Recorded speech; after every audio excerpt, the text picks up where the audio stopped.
Hey guys, before we go bananas with Suckerpunch agent David Arvelo, let's thank one of our sponsors, N-Still Nutrition. Check them out at nstillnutrition.com. You can use their joint jiu-jitsu. I use it every single day. Check out N-Still Nutrition at nstillnutrition.com. One more time, nstillnutrition.com. Scorecards for decision. Eric Cohen scores the contest 48-47, Yoon Jae-Shock. Derek clearly scores it 48-47, Weili. And Mike Bell scores the contest 48-47 for the winner. And still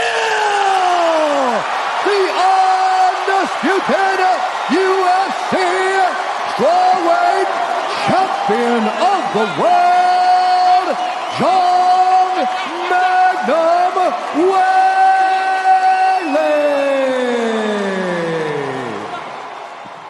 All right, guys, there it was. Zhang Weili defeated Joanna Jędrzejczyk. I'm on the line with David Arvelo, Suckerpunch agent. How you doing, my man? I'm good, my brother. How you doing? Man, fantastic, especially after UFC 248. Oh, my goodness. My man, just being a fan of mixed martial arts, of course, the UFC, you get that fight, David, what, once every 2-3 years, it seems like? We can name... Of course, Bonner Forrest, and how about Robbie versus Rory McDonald? And there's a couple of Bones versus Gus who got into the Hall of Fame that night, which was kind of ironic. That was that great of a fight. Best female fight ever, hands down. My man, what did you think about, one, the whole event, and of course, we can go all in with Zhang Weili? Yeah, I mean, overall, I mean, it was a good fight card. We also had one of our other guys fighting earlier in the night, Gerald Mearshart. God, I love that kid. That kid. He did very well. Nice, good comeback win and finish over Duran Win. It's a, very good win, very good scalp. Overall, it was a pretty good fight card. And the, my dude, Mikey Barnett, from not far from where you're at, he posted on Facebook that, it might have been good if they just replayed the co-main event as the main event, and then maybe, just aired the main event at a later time, Right. And Dave, let me say like this, and, I heard a lot of that, like, man, that should have been the main event and all that stuff. But, trust me, the main event to me underdelivered. The co-main event over-delivered. But before it happened, that's crazy. I just think it's total, to overlook. Israel and Yoel should have been the main event. You're with me on that, right? Going into the card, middleweight championship. No, okay. Yeah, I mean, I have no issues with that. Right. It's just, like you said, I mean, the co-main just incredible.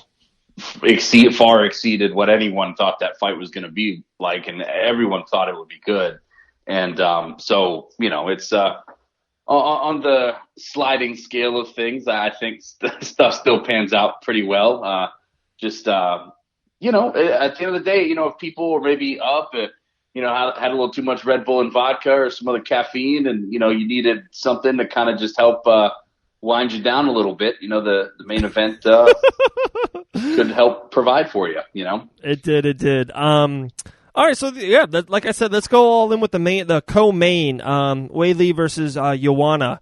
So when they made this fight, maybe 3 months ago when they put this out there, the strawweight championship on the line, I loved it. I thought it was, in a weird way, it was the biggest female fight they could have made right then. Like going into this early 2020, this was it. Yep. Old school, a little bit versus new school.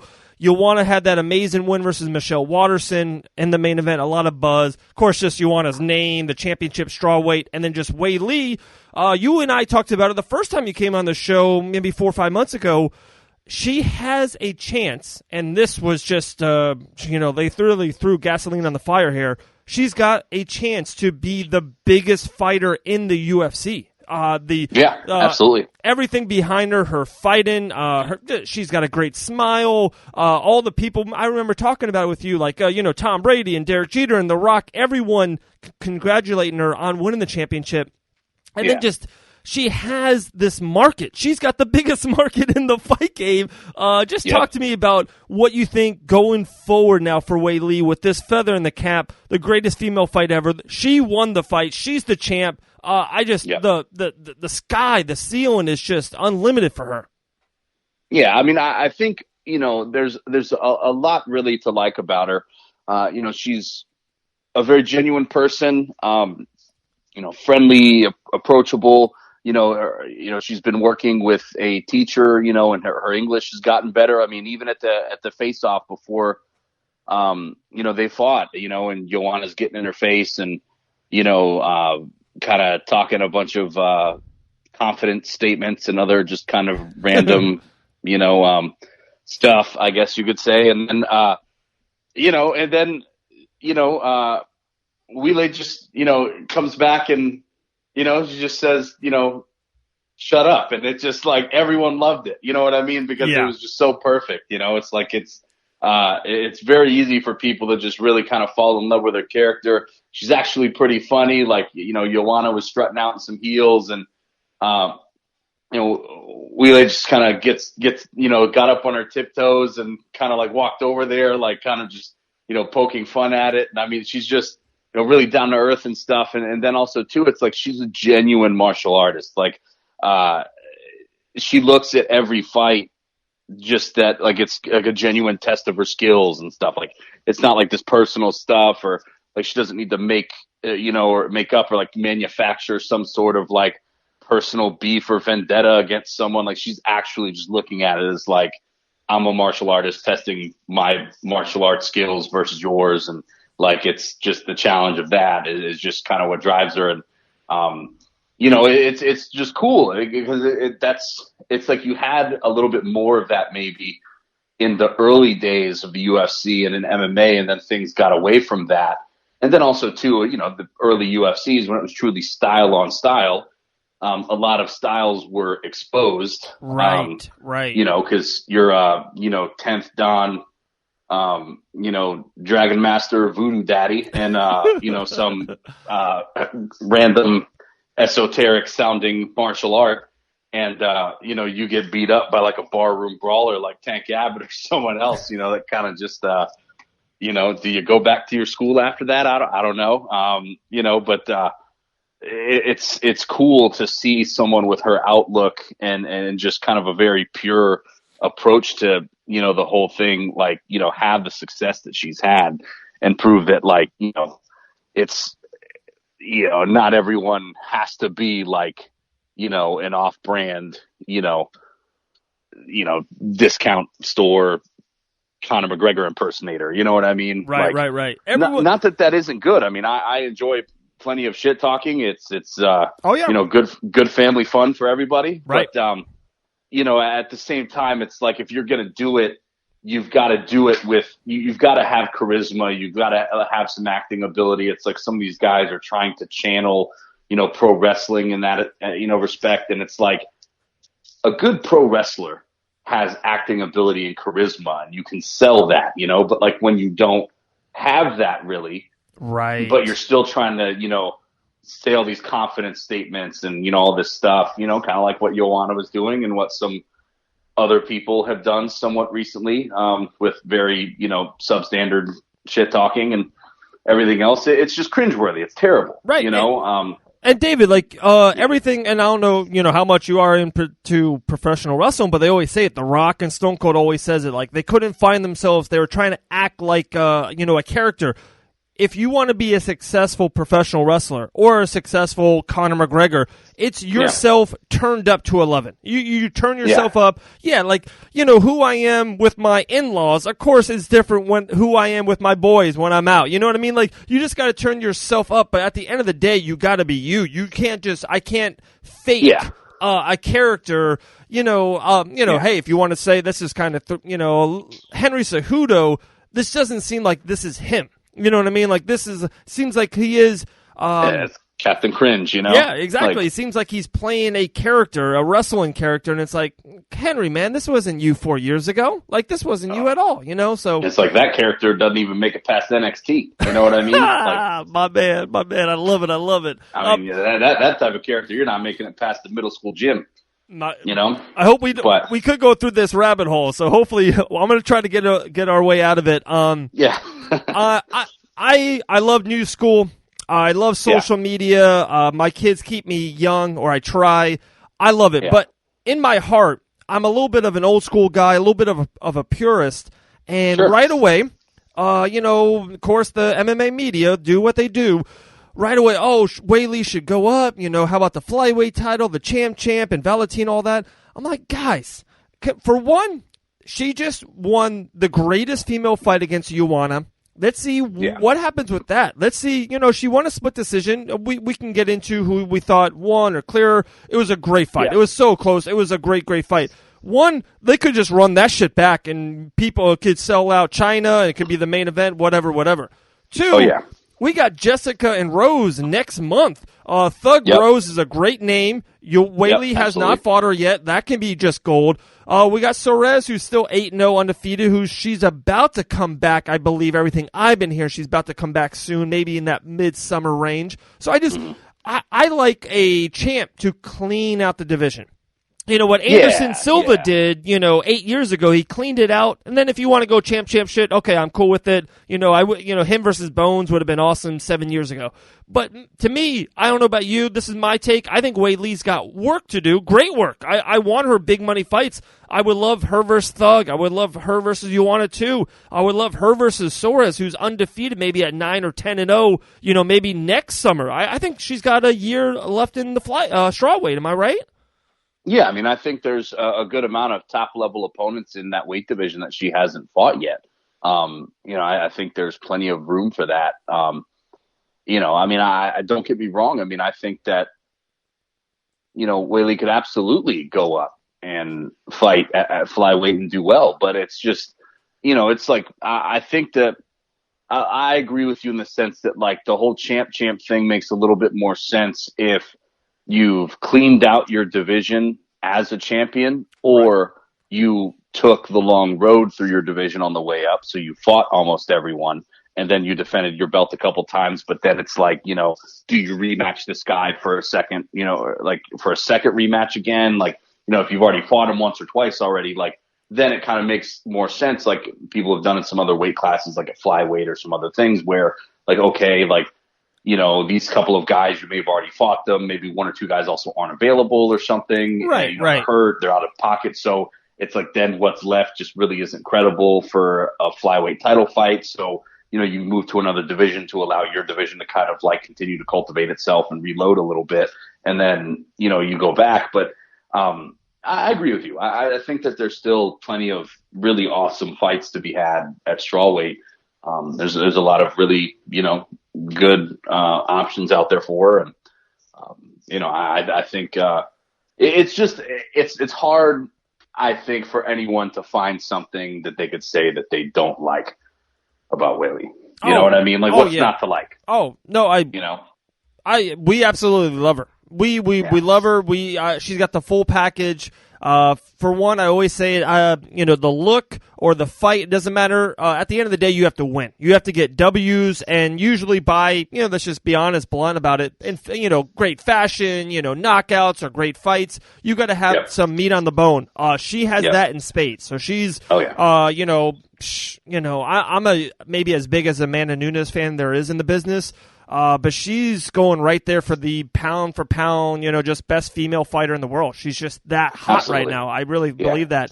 And then two, kind of my next point against, versus Valentina, what I wanted to make was I love, I'm going all in with these analogies, but like when I cook a steak, my man, I just don't just put the heat up at 700, fry it, no salt, no pepper, and put it on my plate.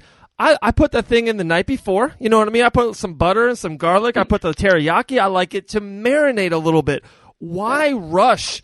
If Weili versus Valentina 2022, if they go another 18 months, run through 3 more, that fight is not the biggest female fight in the world. Could be the biggest fight in the UFC game in the world. Let them both marinate. Let them run through. Valentina, I think, has a couple more fights that she can make. I just think, like, it drives me wild that people want to rush things right away. I'm like, guys, Weili is, let's enjoy it. We try to put people in GOAT fashion and give her the Hall of Fame and everything right away, and she'll get there. She'll get it. Let's just enjoy this ride that she's going to take us on. Yeah, absolutely. I agree 100%. Man. So, okay, then you brought up Gerald, too, and I definitely want to give him some time. I know, that's why we have you on. Same kind of thing. I don't know if you check us out on Instagram at Fight Bananas Official, on our stories. Of course, man, of course. There you go. My sleeper fight of the whole card, a huge UFC 248, one of the biggest cards of the year. We love the whole card. I put down that Gerald versus Nguyen was my sleeper fight of the whole night, and it kind of was. Darish had an awesome knockout there on the main card. That little 30-second flurry was pretty insane. Of course, the best fight was the co-main. It's, like I said, we talked about one of the best fights of the year ever. Sean O'Malley coming back. Yes, I was going to talk about him in a second, but I was trying to give your boy a little limelight. I thought Gerald looked awesome. In the middleweight, how long and lean he is, I think he's a problem in the middleweight division. Yeah, I mean, it's like a lot of people think of him as just a very dominant grappler, great submission guy, which he is. But it's like, man, he's trained at a great camp up at Rufus Sport with a lot of our other clients. Like, he's a very well-rounded dude. And, I mean, Deron Wynn's a guy who came in, with a ton of potential and stuff. I mean, he, his last fight before he got into the UFC, he beat my buddy from when he used to live back in here in Richmond, Tom Lawler, on that the single Golden Boy MMA card. Yeah. Decisioned Tom. And, he's done well for himself, largely speaking, in the UFC so far. He's looked good. I mean, a lot of people are, going to say stuff about his height and just other stuff. But, I mean, that guy's insanely good and, hasn't really had to use his wrestling quite as much as people would think. But yeah, I mean, Mearshart got a great win against him. That's a great scalp. He's a problem for a lot of dudes in the division. And I think it's really great too, because, he's got a lot of really good training partners, up in Milwaukee, and, him and our guy, Brendan Allen are training with each other all the time. Biggie Rhodes is in that weight class around that. So, Yep. I was looking at it too, Dave. Like, you got to think that maybe next in that range of anywhere of, Shabazian, Hall, Brunson, Tavares. There's a lot of, really big names. There's just not a lot of meat in between that. He's next for one of those guys. There's a couple guys actually down there at ATT that are in that 15-14 range. Eric Andrew. There's a lot of stuff. I think his next fight's it's a main card. It's a big test, and you just never know. It's just, I really feel with so many ESPN Plus shows, you can go on one of these little mini runs. Masvidal did it last year. I feel like he was set up for Till to kind of smash, and Masvidal went on a 3-fight win streak there, and boom, he's the biggest name in the. I'm not saying that. Mearshart is going to be one of the biggest names in the industry, but you just never know. Three fights, and he's fighting Till in the co-main event. That's just what it is. Yeah, I agree. And kind of as an aside, I remember years ago I was in Vegas with my wife for International Fight Week. We had people fighting on events throughout that week, and we had guys fighting on we had a couple of our clients fighting on the Ultimate Fighter finale that was on that Sunday. So, I'm sitting there, we're ringside, second row, right behind Robbie Lawler. The day after he had that huge war with Rory McDonald, his, lip got split up to like halfway up his cheek. Yeah. He had all these stitches hanging out of his face, and he's drinking a beer out of the other side of his mouth, huge sunglasses on, but I remember, we've talked about Masvidal before, but I remember he fought Cesar Mutanchi, on that one. And that was when Mutanchi was fighting at 70 and Masvidal had recently moved up. Right. And, this was, pre-USADA, a lot of weight cutting restrictions. It was just still everything. It was just an unregulated space for the most part, compared to what it is now. And they had to walk Masvidal's opponent up onto the scale, and he did not leave the stage under his own power. He was like helped off. Right. And even the next day, he didn't look too good, and I told my wife, I was like, man, I don't think he's taken more than maybe a dozen to 15 punches tops. And Masvidal just, beat him pretty quickly with strikes very early into the first round and stuff like that. But that's just, favorite anecdotal Masvidal memory right there, I love that shit. I love it. Okay, so yeah, you mentioned his name, the same thing. It's so cool kind of being on this side. Like I said, I'm still just a diehard fan of MMA and UFC. But, I put up some stuff, we put up podcasts, or if it's a picture on Instagram, or we go on fightfitness.com and you put out a little article, numbers don't lie. And we put up some stuff on Sugar Shane and it exploded. It was like, holy crap. He's just one of those guys.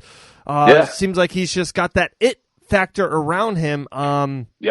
He looked awesome. The ring rust, it's been over 2 years. I thought he looked fantastic. The bantamweight division is just on fire. We have a big Cejudo Aldo. I know they just matched up Morales and Jan. Like, there's just so much crazy good shit here. I think there's rumors of Dominic and Corey Sandhagen too at San Diego. So there's so much going on. But you got to think that Sugar in the next same thing, 8-10 months. How about him versus, there's a Uriah Faber would be really, really cool to see. There's so many studs. Wow. Like, I can see him. God, how about him versus Sterling, at the beginning of next year? There's just literally insane fights that they can make him at the bantamweight. But Sugar Shane looked awesome at UFC 248. Yeah, I mean, I just think Sean O'Malley, it's like he's got just a lot of he's got so much potential, and he's had some time off between injuries and then, fighting some USADA stuff. And, and I think largely speaking, he, wasn't, I can be wrong here, but I don't believe he was found to be really completely at fault in that situation. And that's pretty obvious. I think some people are into, different, substances and stuff, just in terms of, recreational activities and other stuff. But it's, I think, pretty glaringly obvious that, he was never taking PEDs. He's back after all that. And I mean, the guy looked just as sensational as he ever did, I think, he wins another couple of fights. I mean, that's a guy that, can potentially jump the line on a lot of guys who've been around for longer, or maybe got more wins, whatever the case may be. He keeps doing what he's best at, even the fight where he fought Suckerpunch before, and his like leg, or maybe his ankle or foot or something. No, he tore his ACL. That was the fight he tore his ACL, right? Yeah. And I think he had like a foot injury and stuff too, I believe. And so he's basically fighting on one leg, and Suckerpunch didn't take him down or didn't, attack the leg anymore. He took him down, and that's what allowed O'Malley to basically stay in the fight, because then he's on his back and he's throwing elbows. He's working his jiu-jitsu and stuff, and he makes it to the end. And, even just that in and of itself, that fight went the distance, but that was some incredibly gutsy shit. How you can watch a dude do that and not just, love to see that, is beyond me. Like, that dude's got super exciting style. He's got a great personality. He's got a cool look. It's bringing back, retro clothes, retro sunglasses, just, keeping it real, like late 60s, 70s disco era kind of stuff. And I love it. And then, it's definitely a fan of his for sure. I think, he gets another couple of wins and stuff, like he's going to be a huge star. No, that's 100%. Awesome. Talking about another star, someone I know we talk about all the time off air, someone that you love close, and Suckerpunch, is Angela Hill. And, 4 out of her last 6, 3 in a row, all in 11 months. Her name is on fire. Her just seems like she just, sometimes late in the career, maybe a little bit older than some other girls, but she's just hitting on all cylinders. Something clicked. But what the angle I'm taking this at is she's on Joe Rogan's podcast. And all the views, all the great comments, all the stuff, so many people that I know and I talk to, they're like, oh, did you hear the Angie Hill? Did you hear the podcast? Did you hear Angela Hill? And then the stuff she wrote on, she was awesome on the show. And I just kind of, my question to you, and almost a conversational topic, is why do you think that, something that you and I are doing right now, why do you think that podcasts are so vital to MMA and to the fighters and to building them up? Sometimes you can have a TMZ video or one hot podcast, and your name, Sugar Shane or Angie Hill or whoever it is, can get on fire. Sometimes, of course, like I said, sooner or later you got to go in the octagon, you got to win, and she's done that 3 in a row. But I just feel like being on Ariel Monday mornings and getting on Joe Rogan's podcast, it holds a lot of merit in the UFC eyes. Am I right or wrong on this? Yeah, well, it does, and it's just perception of fans and just just kind of a trajectory thing in general.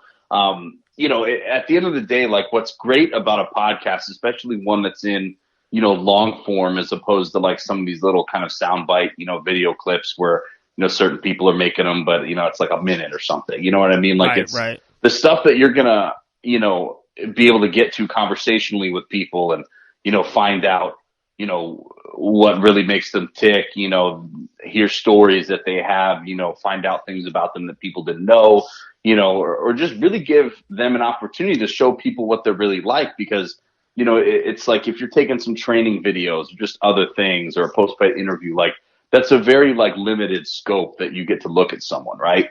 But if you're talking to someone for, 30 minutes, 45 minutes, hour and a half, 2 hours, on a really long form podcast, right? Like, you get to really get to know who that person is. And sometimes that can backfire on people. I don't think that Islam Makhachev wants to be going on podcast right now. It's, but, for someone like Angela Hill, who's, just, a cool chick, she's got varied interests. I always fully endorse having another fellow metalhead on our roster and stuff. It's always great,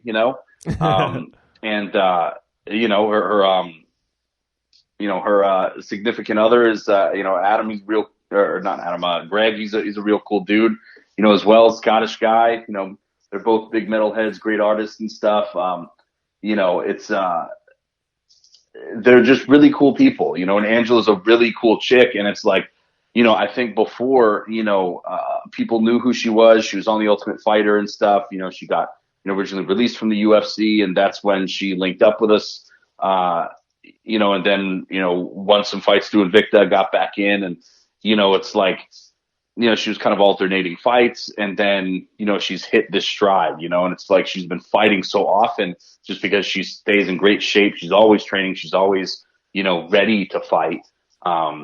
She's never really out of regular training in camp, so to speak. So it's, she's been able to do this, and she just put herself in front of a lot of people. And, some of the interviews that she's done, especially the Rogan podcast and everything, like, that really allowed people to get a really good insight into, what she's really like as a person, what it's like to talk to her and stuff. And like, especially that format, you're going to find out what people are about, and it's like some people have gone on there and, told stories of, fictitious, weed smoking and just, some other stuff that's just, you can kind of see like, okay, like that person's clearly just lying. Right. Which, why you would lie about smoking weed to someone like Joe Rogan, I have no idea.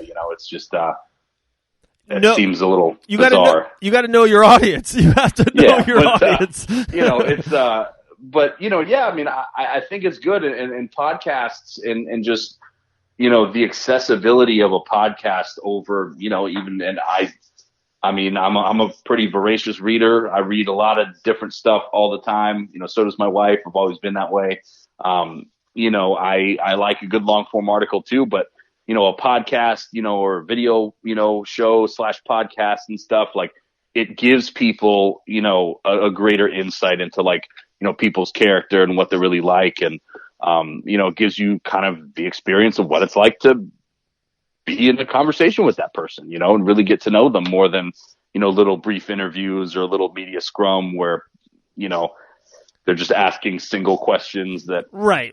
half the time are just very repetitive and generic and, just like soundbite stuff, not like getting into like the nitty gritty of what a person's actually like. So I think that podcasts and, stuff like that, I mean, like going on something like Joe Rogan or, in a couple of years, being on Fight Bananas, that's going to be something that, is going to be able to give a lot more people, insight into, what someone's really like and, get people invested in them, not just like, okay, hey, I enjoy watching that person fight, but like, hey, I like that fighter as a person. They're pretty fucking cool, you know?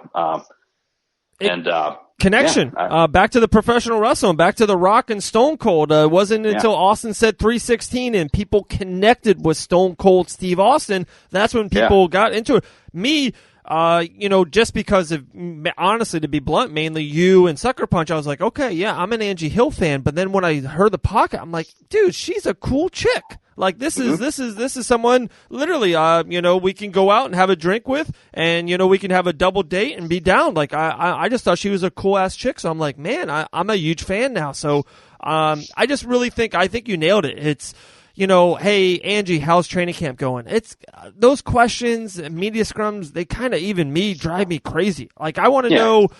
Like you said, just let's talk about movies. Shoot, let's talk about. I loved how Rogan talked to her about. How raw and how new she is in the game and really got a lot of this back history that we really didn't know about her. The common man, the common folk, the common MMA fan, we really got the inside scoop of, her in New York and how long she's been training. And then boom, she was already fighting really quickly. She was taking fights quick, and sometimes, you look at her record and you're like, every record is different. You know what I mean? Like every record, she had the hard way. She was taking fights when she probably wasn't ready to, and maybe not the right fights at the right time, and that's what it is. But, hey, to be on the Ultimate Fighter, yeah, she was 1-0. Remember, she took that fight. She's like, yeah, I flew out right away. Like I was on the Tough Show right away after one win. So that's early. You know what I mean? Oh yeah, yeah. Arguably way too early. Right. Probably one of the last questions, we'll start running it down, and we can maybe end in a little Weili, giving her some more love. Just incredible fight by her. I just, with you being in it and being a part of the agent of Suckerpunch and all that stuff, I would assume that you like that there's so many the month of March. So we just finished UFC 248. This weekend we got UFC Brazil, Leonel Oliveira.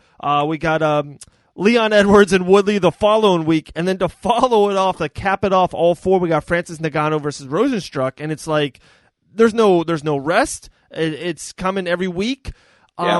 Sometimes a little bit, and I do love it. I wish there is one every week, but sometimes it's hard to breathe.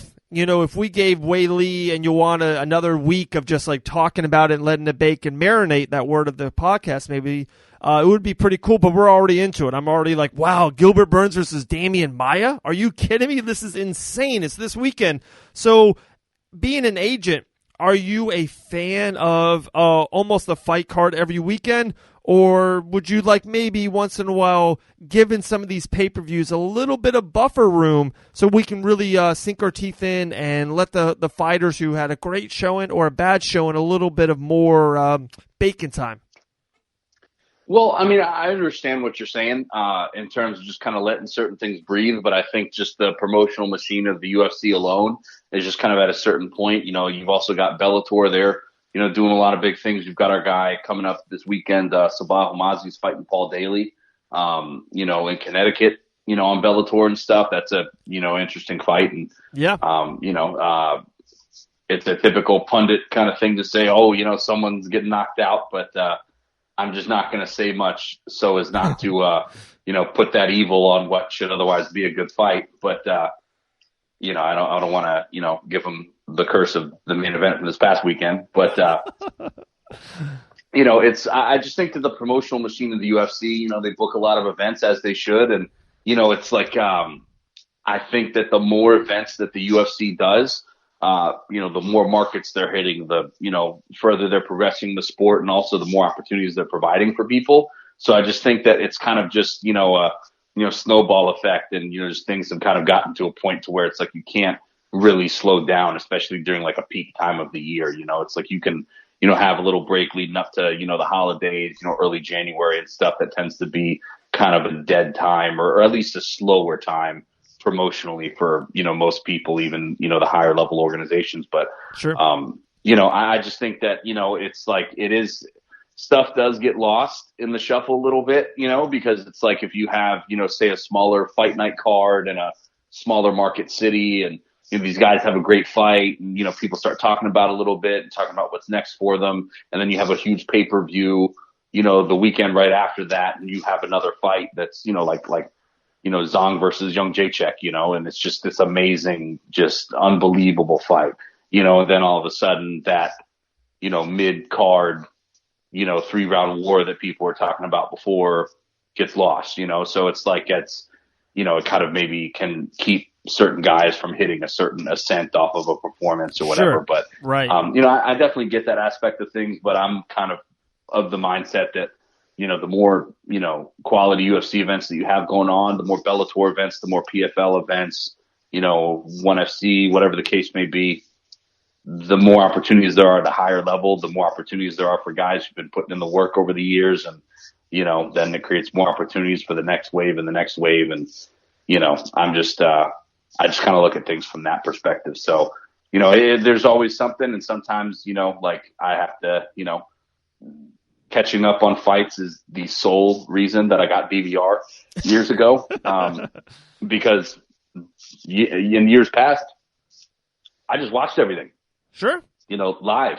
And, thankfully my wife is pretty understanding. Even when she was my girlfriend, she was pretty understanding, because at that time you're talking, spring, summer 2011, later 2011 and 2012, that was when Bellator was putting on tournaments. And, so sometimes between Bellator and then Strikeforce and then the UFC, I'm watching fights 3 nights in a row, and then there was football on Sundays back when my Giants weren't just stinking it up.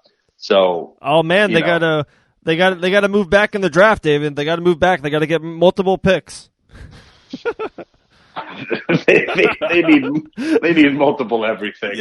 I'm a Giants fan for life, and they beat Tom Brady twice in my adult lifetime, and I'm super thankful for that. But the past couple plus years have been very rough. It has, but you're in a roller coaster, man. Like you got, you go to Disney in Orlando, Florida.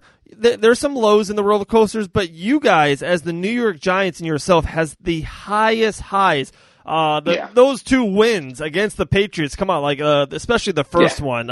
It doesn't get better than that. As a fan, I was watching it, and actually my little bro's a big time diehard Giant fan, so like we were all in the house. We got the guacamole, we got the Bud Light Lime. I think that was 12 years ago the cool thing to do, so that's what we were drinking. But man, that was just you've had the highest of highs as a Giant fan. Yeah, no, it was good. That whole season leading up to that, my roommate in college at the time was a real cool dude, baseball player at school from Rhode Island, and diehard Pats fan, and he just talked so much shit the whole time, so for the Giants to pull out that W, and it was had some good food going on, case and change of Tecate Deep, into watching that game as well. So it was pretty good night. But yeah, no, I mean, I think that, kind of circling back, it's sometimes just crazy. Like you'll look at things in a stretch of a couple weeks, and it's just, there's so many big fights, just back to back to back. Yeah. And it's like, I feel for the journalists and stuff who are constantly, traveling and covering that stuff. And, and just, obviously the UFC staff and just, what the grind that they've got going on. But, I think that, back in the day, I mean, it was really hard for guys because there weren't a ton of UFCs, and, The pay back then was nowhere near what it is now.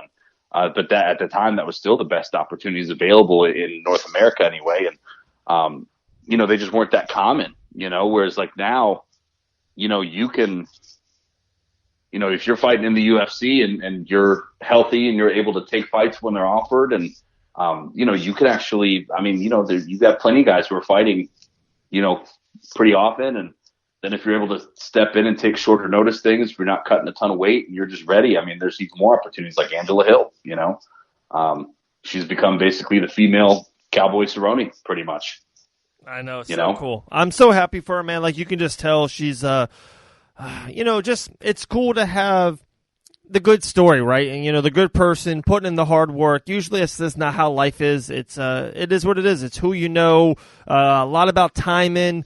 It just seems like Angie's just been putting in the work, grinding her ass off, and now she's just so much great momentum and buzz around her name. I'm just so happy for her. But, we'll wrap it up here. We got to Weili, just the performance of a lifetime. I would just love what do you think is next? What do you think? Is there a cool, funny story that night or the day after? There's so many things. I would expect a big time UFC in China, and I know, you can't bring up the C word, you can't bring up that virus, so maybe it's not anytime soon. But I'm so happy for her. I just think the UFC, that division, she's got so many big fights coming up. Just the greatest female fight in the history of the sport. It was incredible. Yeah, I can't think of. That's just one of the best, gnarliest fights in UFC history, period. But as far as female fights, there's nothing better than that. I've watched, I've literally watched every single event the UFC has ever put on, ever. I watched it, in college, and then I was, had a broken leg and some other injuries, for a while at fall of 2010. So I just used Netflix and the internet and just everything else. I just started back from UFC 1 and just watched everything and got caught up, and I've stayed caught up ever since, and I've never seen a female fight that was just that amazing. After that, it's just, especially, it's like her English is going to continue to get better, but at the same time, it's like, she's caught on so well in America, despite all that, from a certain perspective, it hasn't really held her back at all. Right. Right. Even with, to start like a very, limited, vocabulary in English and stuff, my name is Weili Zhang. I'm from China. Remember me, like that. People love that. It's just, I think that, the ceiling for her is just, astronomically high. I think she's going to be, a very big linchpin in, the UFC, continuing to expand into, the Chinese market. It's just crazy to think about it. You've got provinces in China. A single province in China, in different places, it has more people than over a quarter of the entire U.S. population. Jeez. In a single province sometimes, Yeah. You've got upwards of 100 million people in a single province. It's like that market is just so huge. So I think that, with Weili continuing to have, this kind of success and just, the metrics that she's getting in China are just off the charts. You know what I mean? Like it's just not like you can't, it's just really hard to comprehend the scale of it in terms of what happens in North America, just because it's like, it just dwarfs what happens here with like major sporting news, like the type of traction that she gets eclipses what a Tom Brady or LeBron James or anything else is getting here. God, that's awesome. To the point where that's not even comparable sometimes, And one thing, Dave, that you said, you've literally watched every UFC fight or event. I'm probably pretty close. Maybe not everyone. I'll be honest with you, but I'm pretty damn close. You know what I mean? Every fight night. I love, I'm that guy. I remember when it was on Fuel TV. You know what I mean? Like Fuel TV and then Spike and WC, all that. But this Fuel and then Versus with the WEC and just all that, man. And I always rate or fighters or fight or see like who's excited. Yeah. My wife and my best friend's wife that night was all in. Like, we're watching the fight. Like I said, we're eating Cheetos and we're drinking adult beverages and we're having a great night and all that. But then when they stop, buying stuff on Amazon, and when they stop, we got twin girls at the house too, by the way, 2-month-old. So when they stop, messing around with the babies, and they're all in with the fight, and they're asking me, who is she? Wow, she was the champ, because they kind of know who Ioana is, because she's been a mainstay in female MMA for 5-7 years now. So they started asking me about her, and I'm like, no, she's awesome. And then they said they liked her demeanor after the fight, her smile, her presence. She wasn't cocky, but she is confident. She's strong, but she's not, she just has all these great qualities about her. And that's just my thing. I always say it. When my wife and my friends and nephews, when they ask me about a fighter or an event, that's when I know, the UFC's got it. And that's what they are about Zhang Weili right now. Yeah. Yeah. I mean, I think that she's got the ability to become a huge star, worldwide, and really just for all the right reasons too, there's no drama, there's no relationship stuff, there's no, tabloid stuff. It's just like, just her skills and just her being herself, which is just really cool to see, and I think it goes back to what we were saying before. It's just like, man, like whether you're a fighter or just, in business or in life or whatever, like I'm always of the opinion, just like, man, just be your fucking self. Like be yourself. Yeah. Like maybe some people aren't going to like it, but you're going to gravitate towards people that do. People gravitate towards you if they like it. But, it's just, there's something to be said for that, and it's like, you get a lot of these dudes running around, especially just like, just being, just incredibly corny, and it's just, it's like, man, just be yourself, be good. You're good. Be yourself. Be the real you. Like you're like a middle school gymnasium level, like amateur wrestler showing up, and you set up the chairs and you set up everything else. And like, you're not even a good actor for that platform. Why are you trying to put on a character at this level when you have the charisma of a white paper plate? Like it's just, man, be yourself. And it's like, I think that with her, it's just like, she's got the skills, but like, she's just authentic, and like people love that, like with very little crossover in terms of just like, common language, or anything else. Like she's not at the point to where she can go on a Joe Rogan yet and, give a long form interview or anything like that. But I mean, man, like she's so likable, you know? Whenever she's ready, she is always welcome to come on the Fight Bananas podcast. We would absolutely love her. Man, we're huge fans of her. David, we're huge fans of you. Everything that's going on in Suckerpunch, you guys are just killing it right now. Tons of really great momentum. Just so happy for everything that you're doing. Man, let's wrap it up, brother. Everyone, man, give this guy a follow. David Arvelo, follow him on the IG, David_Arvelo. Spell it correctly. There you go. Any last words for you, brother? Any kind of, you had anything coming up? I know you said about the Bellator show, but anything you want, my man, the floor is yours. Take it away. Yeah, well, I just, it's kind of something that I wanted to, talk about with you a little bit. This is something that, she's put out on social media as well. So it's not, anything that's not, common knowledge, at this point, or at least publicly available. It's like, I kind of, lately I've been kind of wrestling with it a little bit.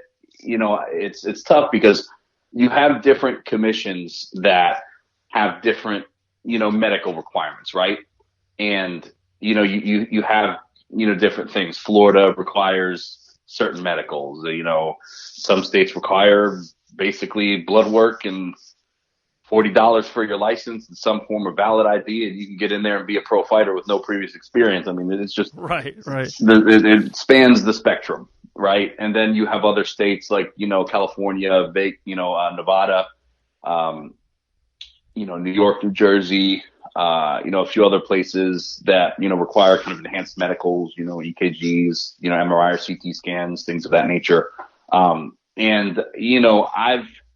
It's kind of a give and take, right? Because it's like there's kind of a lot of different things, to look at that. It's like you have, there's a cost issue. A lot of fighters don't have health insurance. So getting, full California medicals, for example, can be very expensive. That's why, we work with Athlete Advantage. They're a great medical placement service out of Vegas. They can source people nationwide for medicals, so if you're fighting and you need blood work, they can set you up through Quest Diagnostics, which is just nationwide, eye exams, physicals, any other type of testing, they can set you up through Concentra, take care of that for you for very competitive rates. So that helps the fighters a lot. But even then, it could be upwards of $1,000 sometimes, depending on where you're located, right. To get the medicals, to get licensed in a place like Jersey or California or something else. And what if you're making 300 and 300 for your pro debut? And even if you win, so I understand the cost. 300 and 300, that's a great payday for your debut. Depending on where you're at. I mean, I know. I get our people more than that, but my man. But so there's that aspect of it. And, New Jersey has an interesting program to where there's a clinic that is kind of partially subsidized and supported by the state where fighters can go. It's in, Mullica Hill, New Jersey, kind of outside of the Philly area, in South Jersey, where fighters can go and get discounted medicals. Even then, I think it's still upwards of $600 for everything. So there's that aspect of it. And then there's the other thing about you can pass all these medical tests and things can still happen and you can get hurt, or potentially worse in fights. And there's that aspect of it too. But, recently,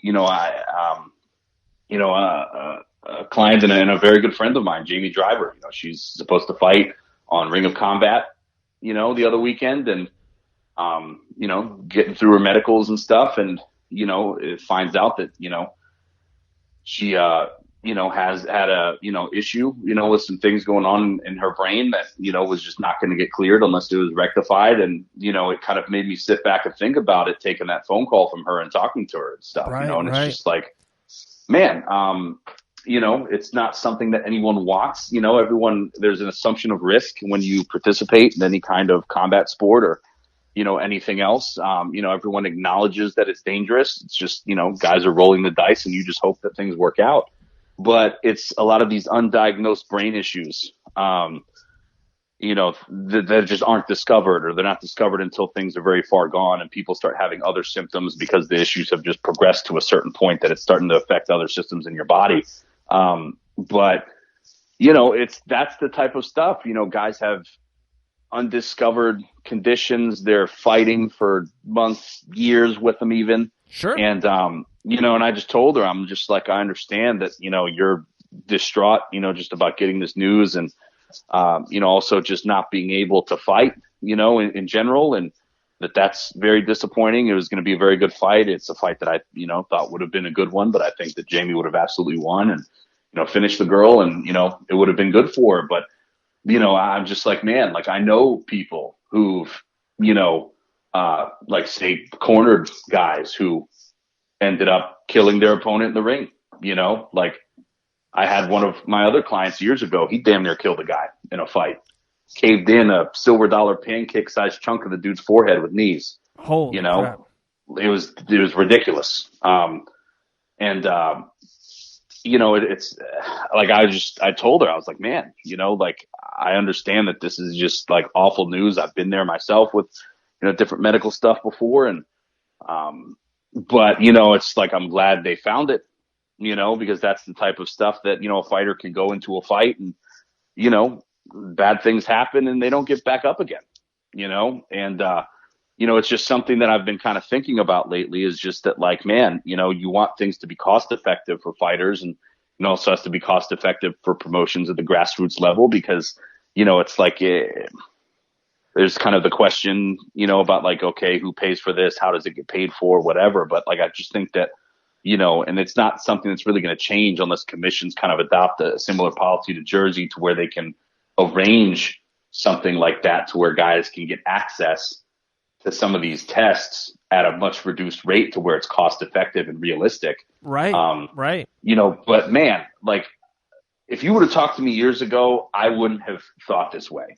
But now I'm just like, man, like I told Jamie, I'm like, I'm so glad they found this, because it would be awful for your parents, everyone around you, like I would feel, I don't even want to contemplate how that would feel, having sent someone into a fight that they don't come back from, and, it's like, it just kind of made me really reconsider that whole issue, in terms of just, people going into these fights. Because, I mean, to be perfectly frank, I mean, if she had not been scheduled to fight in Jersey and maybe she had been fighting down south, who knows how long it takes before she finds out that, there's a cyst, at the base of her brain, Yeah. And who knows how things progress and what happens in fights, even practice, it's crazy. So it's just like, it just kind of gave me some real pause, and I've kind of been thinking about it a lot. And it's like, man, that's something that, like, there need to be some nuances to it in terms of like making it like feasible for regional fighters, but it's just really hard to kind of argue against that for me now. Right. That I kind of dealt with that situation. It's like, man, that's something that could have been undetected for another 2 years. For sure. And like, I know, if you want to keep on going, I definitely want to. They kind of popped in my head, absolutely. This idea. I know, and I'm not this person, and we try to stay away from politics and religion on this show. Yeah. But I would just think that the regional shows, and we know a lot of them. We talk to a lot of them on a daily basis. It's hard, and the money's tight, and all that, and I get it. We really do. But you got to think that the UFC, this multi-billion-dollar, company that's just not slowing down. The train just keeps on getting faster and faster and faster, and it's deserved everything it's got. And I don't like giveaways. I don't like free stuff. I really don't. I'm kind of against it. But for this, everything you're saying, kind of the angle you're saying, like I said, the idea popped in my head was maybe the UFC should really think about these smaller organizations, just beefing them up and making sure, hey, 5,000, 12,000, and it all goes to, like you said, medical testing to really make sure all these fighters are safe, because without these organizations, there is no Conor McGregor and Anderson Silvas and the Zhang Weilis, and because they all come up through, regional shows. That's just what it is. Until there's an MMA college, until there's Duke University that's putting out UFC fighters and Dana White gets a third-round draft pick, until then, we need island fights. We need Titan FC, we need LFA, and of course, those are the big boys. There's, those guys got to be 7-0 or 14-4 to get to those shows. So, I don't know. I love the point. Shoot, we can, like I said, a week from now or 2 weeks from now, we can open up a 12-pack and just literally talk about this for 2 hours, and I'm down. But there's got to be something. I agree with you. There's got to be kickback. There's just got to be help. And the UFC is the big boy on the block. Sometimes as a big brother, you lean back and you give your little brother the last piece of dessert. It's just what it is. That's life. So that's just what I thought of.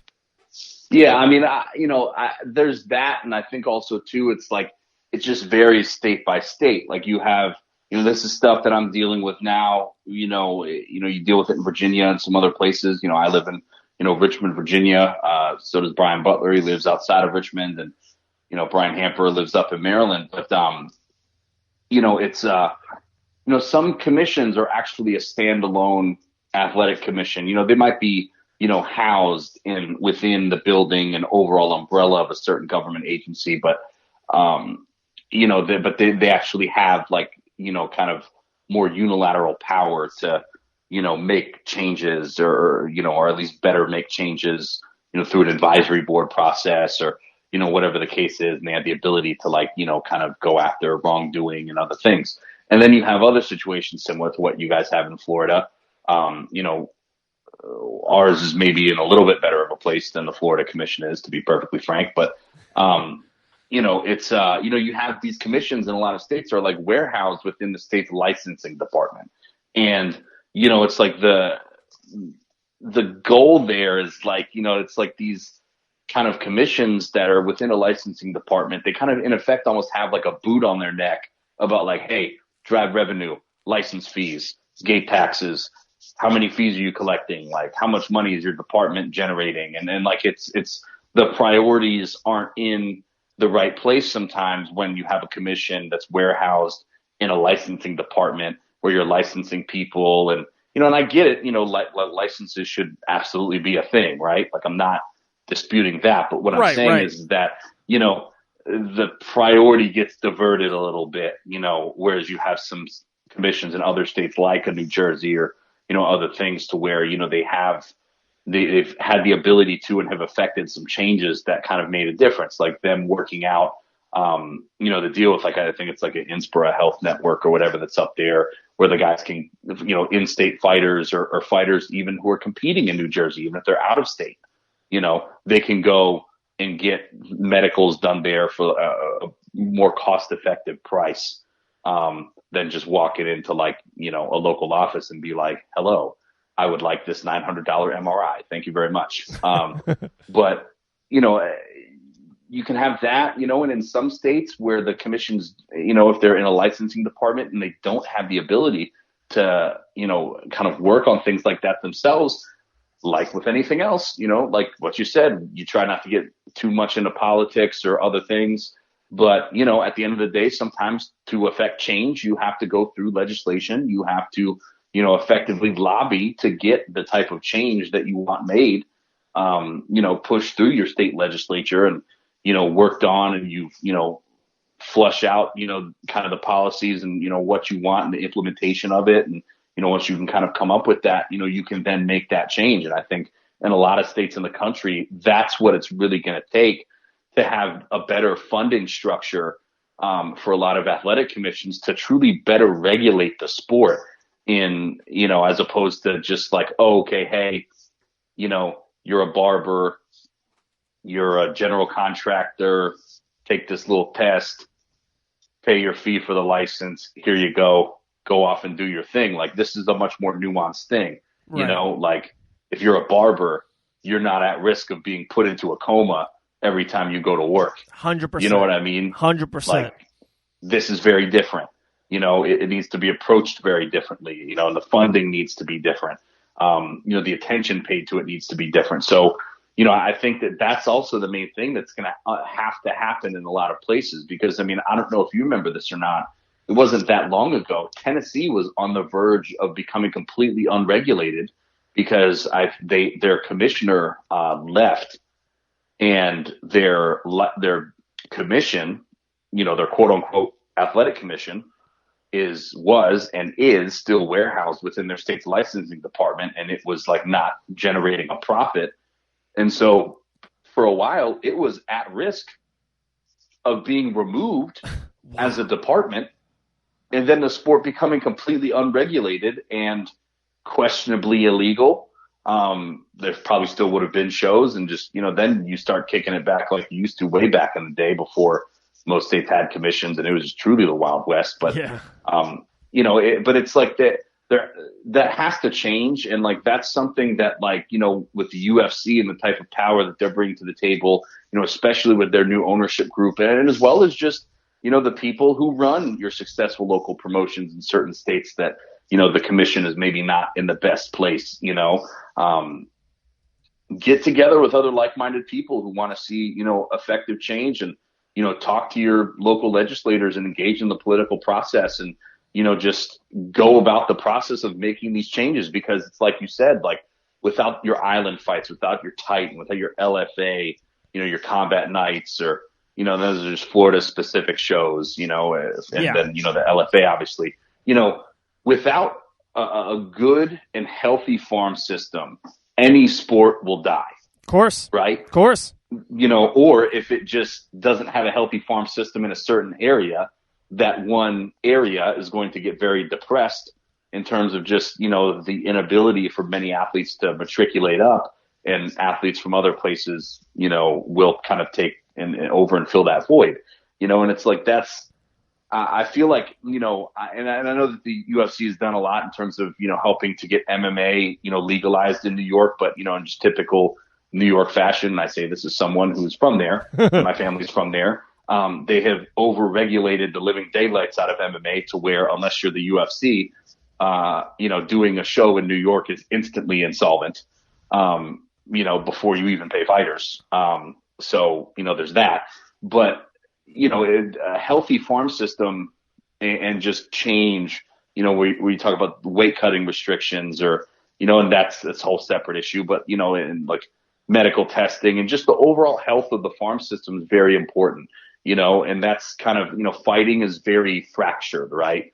You have several large promotions kind of at the top, the food chain in MMA, right? And same in boxing. Oh, yeah. And then everything below that is just like a smorgasbord of, fights and different events all over the place, run by independent promoters, run by gym owners, run by fighters themselves. Management companies, had issues, and so they started putting on shows just to get their own fighters and maybe some other fighters' fights, Right. Same with Right. coaches, that's why I think, the people, sidebar with them pushing the Muhammad Ali Act in MMA. If they got what they wanted, they would have killed the sport from the bottom up, and it's like, just because you have an axe to grind with the UFC, and I understand some of the reasons why they might, if you truly implemented that, even a lot of aspects of the Ali Act today aren't enforced because they can't be. Right. Because you would literally kill boxing. Like, you would just end boxing at the lower to mid to also higher level effectively if you really went in and implemented it and enforced it. So you have this law that people aren't really overly enforcing, but that's a separate thing. But, baseball, football, hockey, whatever the case is, right? Like, there is, you have the whole amateur athletics and, NCAA, for football, and, baseball is a little different, but let's just focus on football. You have your NCAA, football structure, and also NAIA for, a rare amount of guys that can somehow matriculate up through that. That's your farm system, right? And the NFL pays attention to that. There's a lot of policy that's gone into that. And, they work together. They work together. Yeah, and they work hand in hand. Yep. In baseball, most of your minor leagues are a part of the major league system. But, it's like in baseball, it kind of recognized like, hey, we have these major league teams, but in the past, the minor leagues were kind of like how fight promotions are now. And just that it's just a bunch of kind of independent local stuff, and it's just very scattered, and keeping the leagues together is tough. And it's just that, by them, kind of getting into that and helping with the structure, it helped build and progress the sport over time and ensure a good environment to cultivate or, rebuild, talent and allow them a good, place to matriculate up. Whereas like fighting is kind of very fractured, like I said. So that's something that like the UFC, I think, over time, as it just gets bigger and bigger, they're going to start investing into it and paying more attention. And then also too, if you don't like where the state of MMA is at in your particular state, rules, regulations, lack of support from the state, the commission's barely able to keep on chugging. They're not really supported. And then in turn that negatively affects the local scene, talk to your local legislators, Right. Get with a political consultant. You're going to have to lobby for the change that you need, because it's not just going to magically create itself, and change the regulations to, something that makes more sense, or, provide some of the subsidies that we were talking about to like help make medicals more, cost effective for fighters, even beyond what a great company like Athlete Advantage can do. You're going to have to, like, more people across the country are going to have to get involved locally and, lobby for the changes that need to happen there. And I think if people can do that, it's going to create a more fertile environment for the sport just nationwide. And, North America in general, Canada and the US will, continue to be, kind of just the main, breeding ground for most of your stars at a higher level. But I think that if it's left completely unregulated, and if some of the stuff that's happening in some of these states doesn't get kind of checked over time, it's going to have a negative effect on things long term. David Arvelo 2020, leaving no fighter behind. I mean, you got a shot, man. I think Biden just won. I think you got a shot, so, but, no, man, that's real talk. There was so much there in the bone. Like I said, I think we'll close it down here, and then, Sure. Dude, I would love to have you come back in a couple of weeks and literally just go all in with that. Let's talk about the Ali and just so much. Wow, that really was. I'm telling you guys, David Arvelo, check him out on Instagram, David_Arvelo. Dude, that was great shit. That was great stuff, man. I appreciate you always coming on. We did it. We, Angie Hill, Jamie Driver, Weili. I think we nailed it. Yeah. But, so you are always welcome, my brother. We'll talk to you very soon, and, we'll talk to you in a minute. All right? Yeah. Appreciate you, big dog. All right, brother. We'll talk to you soon. Later.